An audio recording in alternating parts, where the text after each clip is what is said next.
Good afternoon friend, कैसे आप लोग? सब अच्छे होंगे। सभी को मेरी तरफ से राम राम, राधे राधे। वेलकम है मेरे यूट्यूब चैनल धारवाही वॉरियर पे। तो जो आज का वीडियो रिगार्डिंग है, पार्ट थर्ड है। SBI clerk current affairs regarding most expected current affairs की बात करेंगे SBI clerk and SBI PO के लिए। और ये आपका वीडियो एनएससीएल असिस्टेंट के लिए भी है, आगे आईबीपीएस आरआरबी पीओ जो जून जुलाई में होने वाला उनके लिए भी है। ठीक है, तो आप ये देखें। अगर आपको अच्छा लगता है तो आप देखें, नहीं अच्छा लगता है फिर भी देखें। आपको जैसा भी होता है फिर भी देखें, लाइक करें और कृपया करके आज भी एसबीआई क्लर्क का पेपर है, कल भी होगा और 1 मार्च को भी होगा। सभी को बेस्ट ऑफ लक। प्लीज़ उस पेपर देने के बाद ये पार्ट थर्ड है, part one part two already मैंने बना रखा है, आप जाके चेक करें। ठीक है, तो चलिए इसमें हम सिर्फ मोस्ट इंपॉर्टेंट बात करते हैं, करंट अफेयर्स। चलिए पहला जो है आज उस करंट अफेयर्स को पढ़ते हैं। पहला news, RBIH reserve bank of innovation hub, क्योंकि ये आपको पता है कि सब्सिडरी है आरबीआई का। And I M Ahmedabad venture, क्या दोनों के बीच एग्रीमेंट हुआ है टू लॉन्च सोनारी टेक स्प्रिंट 3.0। ठीक है, सोनारी टेक टेक्नोलॉजी स्प्रिंट 3.0। ठीक है, ये स्टार्ट किया है इस दोनों ने मिलके। ये इन दोनों ने ये लॉन्च किया। थीम क्या है इसका? Women centric financial solution. Funding कौन करेगा? A collective pool of over 2 crore rupee has been allocated. इसके लिए जो ये सोनारी टेक स्प्रिंट 3.0 है उसके लिए इसने 2 करोड़ का एक फंड बनाया है, पुल किया है, जमा किया है। ठीक है, आपको सिंपल सा याद रखना है कि reserve bank innovation hub and I M Ahmedabad venture ने एक सोनारी टेक स्प्रिंट 3.0 लॉन्च किया जिसका थीम है women centric financial solution. Okay, very very important news ये वाला मैं बताऊंगा क्या है। Microsoft announces $3 billion investment in India. कब तक करेगा? Over the next 2 years to enhance AI and cloud infrastructure and skilling initiative in India. ठीक है, दो next over two next year के लिए कितना? $3 बिलियन माइक्रोसॉफ्ट करेगा इन्वेस्टमेंट। अब देखिए इसका एम क्या है, ये पैसा का इन्वेस्टमेंट क्या किस लिए हो रहा है? ठीक है, it aims to train 10 million more Indian with essential AI skill by 2030। Target है इसका under its advantage India initiative. अब ये क्या है? Advantage India initiative which is a part of Microsoft global skill for social impact character. ठीक है, आपको ये याद रखना सिंपल सा कि माइक्रोसॉफ्ट ने कितना पैसा इन्वेस्टमेंट करने की बात कही है इंडिया में, 3 बिलियन। उसमें कितने को वो ट्रेन करने की बात की है? 10 मिलियन मोर इंडियंस। ठीक है, अब ये टारगेट है। आज वाला जो करंट अफेयर्स है ना वो डेटाबेस क्वेश्चन जाता है। India sets new record with 30 gigawatt green energy in 2024। मतलब जो 2024 खत्म हुआ है, 2024 जनवरी से लेकर दिसंबर तक में इंडिया ने 30 गीगावाट ग्रीन एनर्जी आपको वो प्रोड्यूस किया है। ठीक है, data from ministry of new and renewable energy, 113% का इंक्रीज हुआ है फ्रॉम 13.75 गीगावाट इन 2023। मतलब 2023 में 13.75 गीगावाट था, बट 2024 में 30 गीगावाट हमने प्रोड्यूस किया। ठीक है, अब देखिए गवर्नमेंट ऑफ इंडिया का टारगेट क्या है। ये इंडिया मतलब government of India targets 500 gigawatt of renewable energy capacity by 2030। ठीक है, ये टारगेट है गवर्नमेंट का, ये याद रखना। Highest renewable energy in financial 2023-24 18.48 gigawatt. अब देखिए ये फाइनेंशियल ईयर 2023-24 की बात हो रही है। ठीक है, ये पूरा 2024 की बात थी, मतलब ये कैलेंडर ईयर, ये फाइनेंशियल ईयर 2023-24 में 18.48 गीगावाट। राइट नो टोटल कितना है? India total renewable energy capacity rich 218 gigawatt. ठीक है, ये टोटल हो चुका है। सिर्फ अकेला 2024 में 30 गीगावाट था और फाइनेंशियल ईयर में 2023-24 में 18.48 है। और अभी तक में कितना हो चुका है? हमने प्रोड्यूस कर चुके हैं 218 गीगावाट। ठीक है, हमें कितना टारगेट है? 500 गीगावाट का 2030 तक। ये इतना याद रखना आपको। Got it? अब एक प्रोजेक्ट है, बढ़िया क्वेश्चन है, इसको पढ़िए। यह है इनरोड प्रोजेक्ट। अब ये किस लिए है? Enhancing natural rubber quality in India's north east region. ठीक है, enhancing natural rubber quality in India's north east region. अब इन रोड का फुल फॉर्म याद करना पड़ेगा। आपको पता है कि आज के डेट में फुल फॉर्म भी पूछा जा रहा है। Indian natural rubber operation for assisted development. I का मतलब इंडियन, एन का मतलब नेचुरल, आर का मतलब रबर, ओ का मतलब ऑपरेशन, फोर ए का मतलब असिस्टेड, डी का मतलब development. Region north east India and some parts of West Bengal. ठीक है, आउटले कितना? 100 करोड़ रुपए। It is a donation. अब इसको डोनेशन कौन दे रहा है? सपोर्टेड कौन करेगा? Apollo, CEAT tyres, JK tyres, MRF tyres, मतलब टोटली टायर्स कंपनी सपोर्टेड कर रहा है, ठीक है, क्योंकि रबर यूज होता है, डेफिनेटली सपोर्टेड तो ही करेगा। ओवरसीन क्या कर, इसका देखरेख कौन करेगा? रबर बोर्ड ऑफ इंडिया करेगा। ओके, अचीवमेंट, अब अचीवमेंट गिना रहे हैं। In its 4 year the project has successfully established 1,25,272 hectares of new natural rubber plantation in 94 district in north east region. ठीक है, ये मतलब इसने अचीवमेंट गिनाया है। ओके, उसके बाद हमारे पास है IUCN का, international union for conservation of nature. IUCN का हेडक्वार्टर कहाँ है? ग्लैंड एंड स्विट्जरलैंड में है, ग्लैंड स्विट्जरलैंड में है। अब इसका न्यूज है, अब देखिए, IUCN list western Ghats as की फ्रेश वाटर बायोडाइवर्सिटी हॉटस्पॉट। ठीक है, देखो IUCN ने वेस्टर्न घाट को एक हॉटस्पॉट में शामिल किया, उसका नाम क्या है? की फ्रेश वाटर बायोडाइवर्सिटी हॉटस्पॉट। अब वेस्टर्न घाट्स क्यों बोलते हैं? ये एक पर्वत सीरीज होती है, ठीक है। अब ये जो की फ्रेश वाटर बायोडाइवर्सिटी हॉटस्पॉट है वो किसके लिए? For threatened fresh water species के लिए। Over 300 fresh water fish species के लिए बनाया गया है।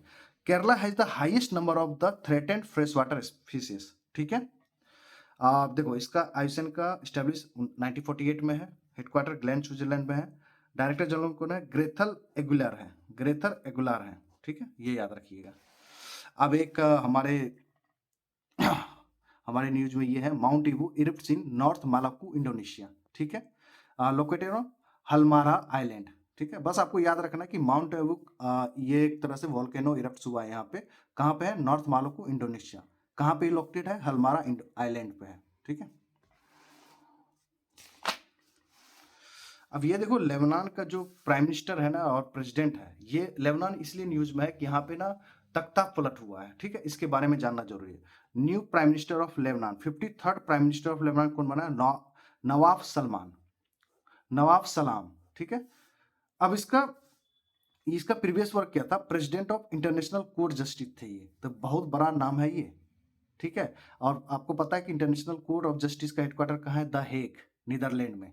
ठीक है, तो new prime minister of Lebanon 53rd number का कौन बना? Nawaf Salam. ठीक है, in 2007 he was named Lebanon's ambassador to United Nation. ठीक है, अब इसके कैपिटल लेबनान का बैरूत है और प्रेसिडेंट कौन है? जोसेफ ऑन, जोसेफ ऑन, ये भी न्यू है। ठीक है, अब देखिए माइंड रिफ्रेशिंग फैक्ट ये है कि यहाँ पे देखिए एक रूल है, फिक्स रूल है कि लेबनान में प्रेसिडेंट हमेशा क्रिश्चियन होगा और प्राइम मिनिस्टर हमेशा सुन्नी मुस्लिम होगा।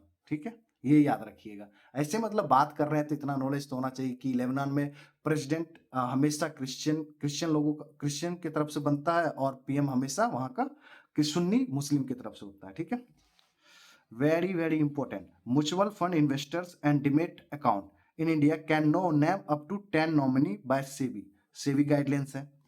SEBI has revise mutual fund nominee rules effective from 1 March 2025। आपको ये डेट याद रखना है, 1 मार्च 2025 डेट याद रखना है। Under the new rule investors must personally declare nominee as power of attorney holders are no authorise to complete this task. Okay, मतलब simple सा कहा गया कि अब mutual fund investors and demat account में अब आप 10 नॉमिनी रख सकते हैं, मैक्सिमम 10 नॉमिनी। ठीक है, और कब से? 1 मार्च 2025 से। अब स्टैटिक फैक्ट जान लेते हैं security exchange board of India के बारे में। 12 अप्रैल 1988 में इसका एस्टेब्लिश हुआ था उदय कोटक कमेटी जी के द्वारा। और एक्ट कब पारित हुआ था? सेबी एक्ट 1992 में पावर दिया गया था। ठीक है, हेडक्वार्टर मुंबई है। फर्स्ट वोमेन चेयरमैन है माधवी पुरी वक। ठीक है, ये याद रखिएगा। अब ये देखिए, IDBI बैंक ने अनवेल किया है Chiranjeevi super senior citizen FB। आपको बस इतना याद रखना है। ओके, आपको ये सब पढ़ना है तो पढ़ लीजिएगा, बट सिंपल सा है कि Chiranjeevi super senior citizen fix deposit किसने लॉन्च किया है? IDBI बैंक ने। ठीक है, अब एक न्यूज ये गूगल क्लाउड का है। गूगल क्लाउड और उत्तर प्रदेश के बीच में एक एग्रीमेंट हुआ है। क्या हुआ? Partner to launch open network for agriculture. ठीक है, ये जिमनी पावर्ड एंड बिकॉन के द्वारा पावर्ड किया जाएगा, open network for agriculture. This project is India first state level initiative using artificial intelligence to revolutionise agriculture. Simple सा कि गूगल क्लाउड और उत्तर प्रदेश के बीच क्या हुआ? एग्रीमेंट हुआ है, ओपन नेटवर्क फॉर एग्रीकल्चर। ठीक है,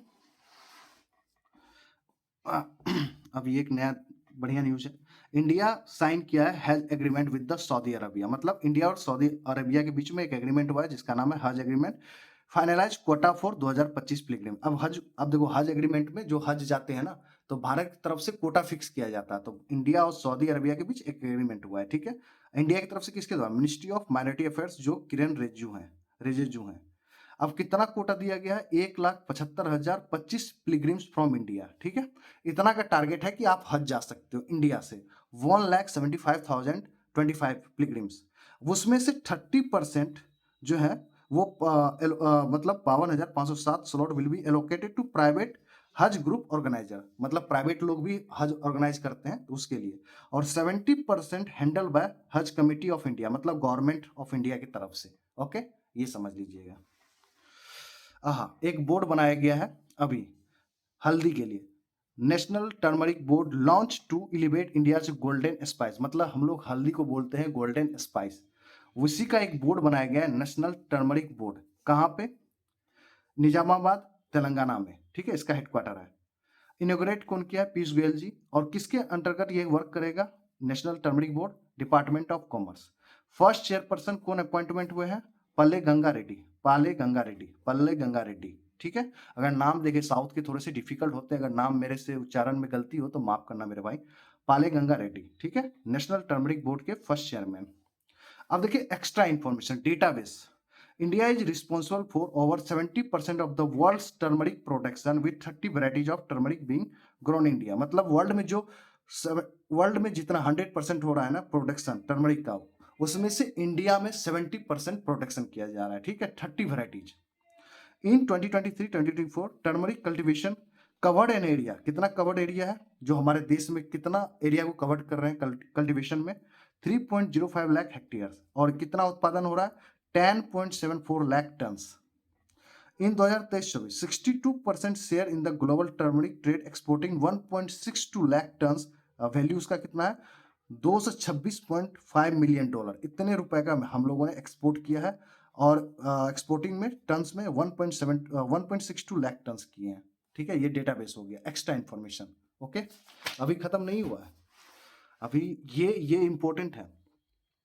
the government of India has target of export of 8,000 crore rupee of turmeric by 2030। मतलब गवर्नमेंट ऑफ इंडिया का टारगेट है कि हम जो टर्मरिक है, जो हल्दी को एक्सपोर्ट करेंगे, वो 8,000 करोड़ रुपए का हमारा जो एक्सपोर्ट है टारगेट करेंगे। कब तक? 2030 में, ठीक है। अब टॉप प्रोड्यूसिंग टर्मरिक स्टेट, हमारे देश में हल्दी कहाँ सबसे ज्यादा प्रोड्यूस होता है? फर्स्ट पे महाराष्ट्र है, सेकंड पे तेलंगाना है, थर्ड पे कर्नाटका है, ठीक है। ओके, अब आइए कुछ अपॉइंटमेंट्स के बारे में बात कर लेते हैं, ठीक है। New MD and CEO PNB, Punjab national bank के एमडी सीईओ कौन बने? अशोक चंद्रा जी। पहले क्या थे? Executive director of Canara bank थे। किसको रिप्लेस कराएंगे? अतुल कुमार गोयल जी को। अब पीएनबी क्या है? Second largest public sector bank of India है। फर्स्ट कौन है? State Bank of India. Got it. New MD CEO of Indian bank Vinod Kumar ji. पहले क्या थे? एग्जीक्यूटिव डायरेक्टर ऑफ पीएनबी थे ये, ठीक है। ये याद कर लीजिएगा, पीएनबी का नया एमडी सीईओ और इंडियन बैंक का नया एमडी सीईओ, ठीक है। चलिए, अब पीएनबी का ही न्यूज है, इसको भी कवर कर लेते हैं। पीएनबी ने लॉन्च किया है first cyber security hackathon 2024-25 to combat malware threats. अब इसका थीम भी है कोड अगेंस्ट मालवेयर, ये याद रखना पड़ेगा, कोड अगेंस्ट मालवेयर। किसके साथ पार्टनरशिप करके? आईआईटी खड़गपुर के साथ। ये वेरी वेरी इंपोर्टेंट। पीएनबी ने एक first cyber security hackathon launch किया है जिसका थीम है कोड अगेंस्ट मालवेयर। किसके साथ पार्टनरशिप किया पीएनबी? आईआईटी खड़गपुर से। अब प्राइज कितना रहेगा इसमें? Winner will be receive prize worth up to 11 lakh, maximum 11 lakh रुपए दिया जाएगा। अब देखो ये रूल बनाया गया था, it aligns with the department of financial service, ये works under RBA. Directive for PSB to host annual hackathon, directive issued 9 December 2024। RBA के द्वारा, जो आरबीए के अंदर में जो काम करता है, department of financial services, department of financial service works under ministry of finance, ठीक है। उसने पब्लिक सेक्टर बैंक्स को बताया था कि आप ना हर एक साल ना ये हैकाथन करो, जिससे कि मालवेयर थ्रेड्स या साइबर सिक्योरिटी इशू होता है, इस सब चीज के लिए, ठीक है। बस आपको पीएनबी के बारे में जानना है कि first cyber security hackathon launch किया, थीम क्या था? Code against malware. किसके साथ पार्टनरशिप करके? आईआईटी खड़गपुर के साथ। अरे खड़गपुर बोल रहा हूँ, कानपुर यार, Kanpur, sorry IIT Kanpur, my mistake मेरे भाई आईआईटी कानपुर, सॉरी वो बहुत बड़ी मिस्टेक हो जाती है, आईआईटी कानपुर।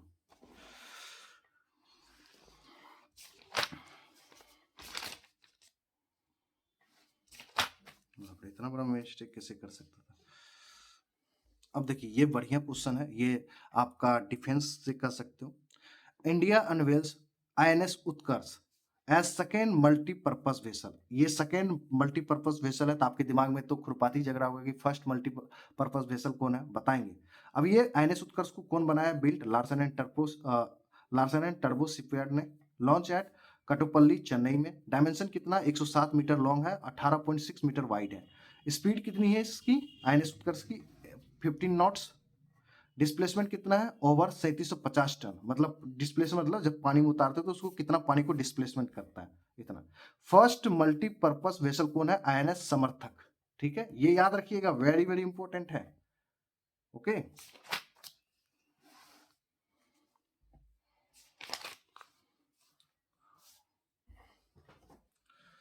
अब देखो आईएमडी, इंडिया मेट्रोलॉजिकल डिपार्टमेंट, अपना ये 150th फाउंडेशन डे मनाया इस बार। ठीक है, आईएमडी किसके अंदर वर्क करता है, मिनिस्ट्री ऑफ अर्थ साइंस के अंदर। During this event PM Modi launch mission Mausam. ठीक है, an initiative aimed at the transform India into a weather ready and climate smart country. Budget कितना है, 2000 करोड़ रखा है मिशन मौसम के लिए फॉर 2 ईयर्स के लिए। अब देखो इसी टाइम पे जब 150 फाउंडेशन डे हम लोग मना रहे थे आईएमडी का, इंडिया मेट्रोलॉजिकल डिपार्टमेंट उसी दौरान release commemorative postage stamps of coin to mark the 150 years of IMD. अब ये क्वाइन कैसा होगा, सर्कुलर इन शेप होगा, डिनोमिनेशन ऑफ 150 रुपी, 99.99% सिल्वर रहेगा, वेट कितना है, 40 ग्राम्स है। ठीक है, आपको वेट याद रखना है और कुछ ये सब चीज याद नहीं रखना है। ठीक है, छोड़ दो, ये सब उतना नहीं पढ़ना है।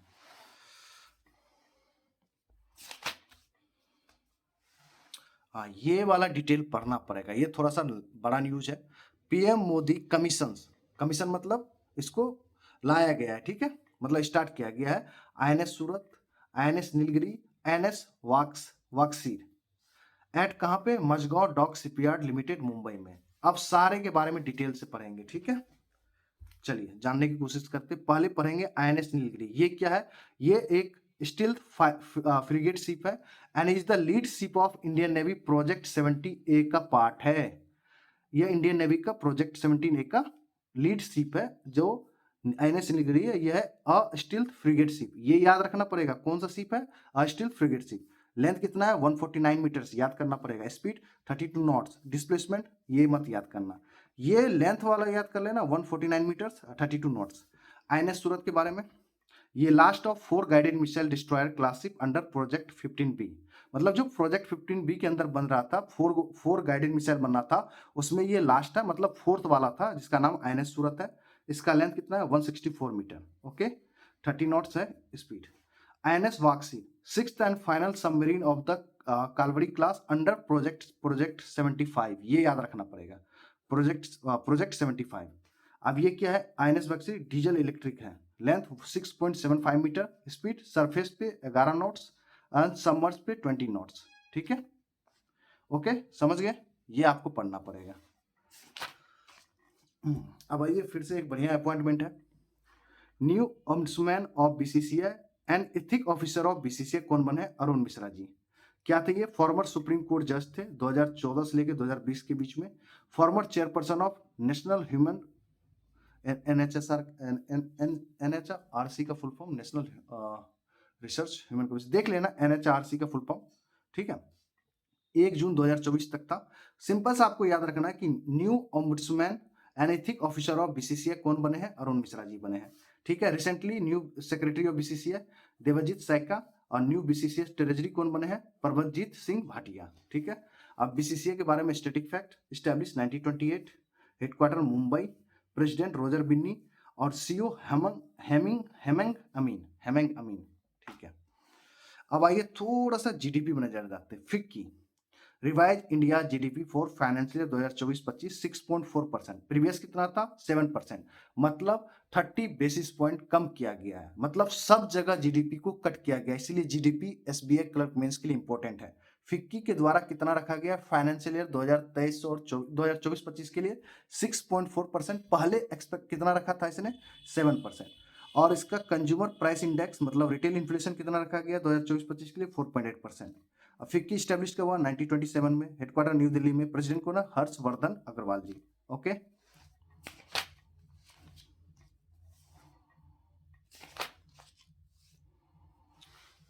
अब देखिए ये भी बढ़िया पॉइंट है।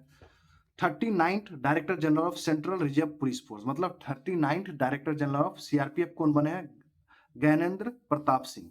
30 नवंबर 2027 तक रहेंगे। Right now Assam police chief थे ये, ठीक है। CRPF works under ministry of home affairs, ठीक है, ये याद रखिएगा। और 47th president of USA, United State of America के 47 प्रेसिडेंट कौन बने हैं? Donald Trump ji, second time बने हैं। पार्टी नाम क्या है? द रिपब्लिकन पार्टी, पार्टी भी नाम याद रखिएगा। इंडियन रिप्रेजेंटेटिव है डॉक्टर एस जयशंकर, मतलब यहाँ पे जब हो रहे थे, मतलब इनका जो ओथ सेरेमनी होता उस पर इंडियन रिप्रेजेंटेटिव कौन थे? डॉक्टर एस जयशंकर जी थे।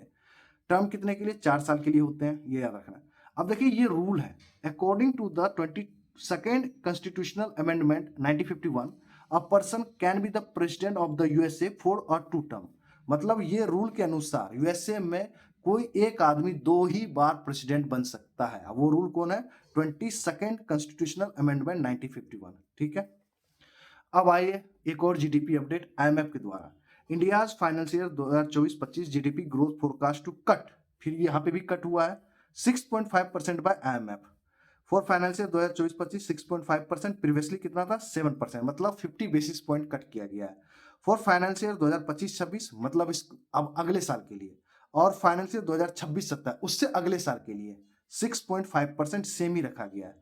वर्ल्ड लेवल पर जीडीपी फोरकास्ट 2024-25 एंड 2025-26 3.3%। ओके, ये याद कर लीजिएगा ना। देखो जीडीपी वाला ना एक पेज पे लिख लिया करो कहीं पे, मैं तो लास्ट टाइम में बता ही दूंगा सारा, टेंशन मत लो। About IMF, international monetary fund, establish 1 July 1944। इसके एमडी जो कौन है? Kristalina Georgieva. Headquarter Washington DC USA. Member कितने हैं? 191 कंट्रीज है, 190 यूएन कंट्रीज है, एंड अकेला कोसोवो एक दूसरा है, ठीक है। ओके, आहा, ये भी बढ़िया है। इसी कारण तो आम आदमी पार्टी आया था सरकार में, इसी बिल के कारण आम आदमी पार्टी सरकार बनाई थी अपनी। लोकपाल ऑफ इंडिया, जिसको हम लोग बोलते हैं anti corruption of body, commemorates first foundation day. Manekshaw centre in new Delhi कहाँ मनाएगा? First foundation day of Lokpal of India, जिसको हम लोग बोलते हैं anti corruption of body, Manekshaw centre new Delhi. किस सेक्शन के तहत? Under section 3 of the Lokpal and Lokayuktas act 2013 which came into force 16 January 2014, ठीक है। कब लाया गया था? 16 जनवरी 2014 में। चीफ गेस्ट कौन थे? संजीव खन्ना जी, जो हमारे 51st chief justice of India है अभी राइट नाउ, ये भी याद रखिएगा, ठीक है। चेयरपर्सन ऑफ लोकपाल कौन है? Justice A M Khanwilkar. Chairperson of Lokpal कौन है? Justice A M Khanwilkar. अब आइए अबाउट लोकपाल बिल के बारे में जानते हैं। कंसेप्ट ऑर्गेनाइज कब हुआ था? Administrative reforms commission ARC report 1966। Concept of ombudsman Sweden in 1960, मतलब लोकपाल का कंसेप्ट कहां से लिया गया है? सिंपल सा आप कह सकते हो स्वीडन से लिया गया है, ठीक है। Term coined by doctor L M Singhvi in 1963। Appointed by president of India, मतलब लोकपाल को कौन, लोकपाल में जो आदमी को अपॉइंट करते हैं किसके द्वारा? President of India. टेन्योर कितना? 5 साल का। अंटिल 70 ईयर्स ऑफ एज, ये भी याद रखिएगा, जो इसके चेयरपर्सन होते हैं उनकी एज कितनी होती है? 5 साल या अंटिल 70 ईयर्स। फर्स्ट चेयरपर्सन पिनक्कई चंद्र घोष जी, और 9 चेयरपर्सन कौन है? अजय मानिक राव खानविलकर, वही ए एम राव खानविलकर जो मैंने बताया, ठीक है, ये याद करिएगा। चलिए आज के लिए आप लोगों के लिए कितना, अगर अच्छा लगे तो बताइएगा कैसा लगा, क्या और मैं क्या इसमें सुधार सकता हूँ, थोड़ा आप लोग भी सजेशन दे सकते हो, तो आप लोगों की बात मानूंगा। और प्लीज टेलीग्राम पे ज्वाइन करना अगर किसी को चाहिए करंट अफेयर सितंबर तो टिल मार्च 2025 जो एसबीआई क्लर्क के लिए होगा, मैं आपको 300 में ही प्रोवाइड कर रहा हूँ। उसमें सारा कुछ scheme, RBS, SEBI circular, very very important सारा चीज, और मैंने करंट अफेयर्स की स्ट्रेटेजी वीडियो बना दिया है, वो भी देख लेना प्लीज। ये अभी से करंट अफेयर्स करना स्टार्ट कर दो, मैं अपनी तरफ से कोशिश कर रहा हूँ, ठीक है। मिलते हैं नेक्स्ट वीडियो में, thank you very much. Share करो अपने जो एसबीआई क्लर्क आपके दे रहे हैं फ्रेंड, उसको भी शेयर करो, ठीक है। देखो किसी के भी कम अटेम्प्ट हो रहे हैं एसबीआई क्लर्क मेंस में, भाई इग्नोर करो, 55 हो रहे हैं, 60 हो रहे हैं, देखो किसी को पता नहीं कि क्या कटअप जाना है, आप बस मेंस की प्रिपेयर करो, हो जाएगा, ठीक है। प्री देखो क्या सीन है नहीं रहता है वो किसी को पता नहीं होता, बट आप मेंस तैयार रहोगे ना, मुझे देखो हमेशा से डर इसलिए बना रहता है कहें कि जिस दिन रिजल्ट आएगा ना उससे आपको मैक्सिमम टू मैक्सिमम 13-14 दिन ही मिलेगा मेंस के लिए, नहीं तो 10 दिन, ठीक है। चलिए आप पे छोड़ता हूँ, आपको जैसा लगे करिए। मिलते हैं नेक्स्ट वीडियो में। Thank you very much.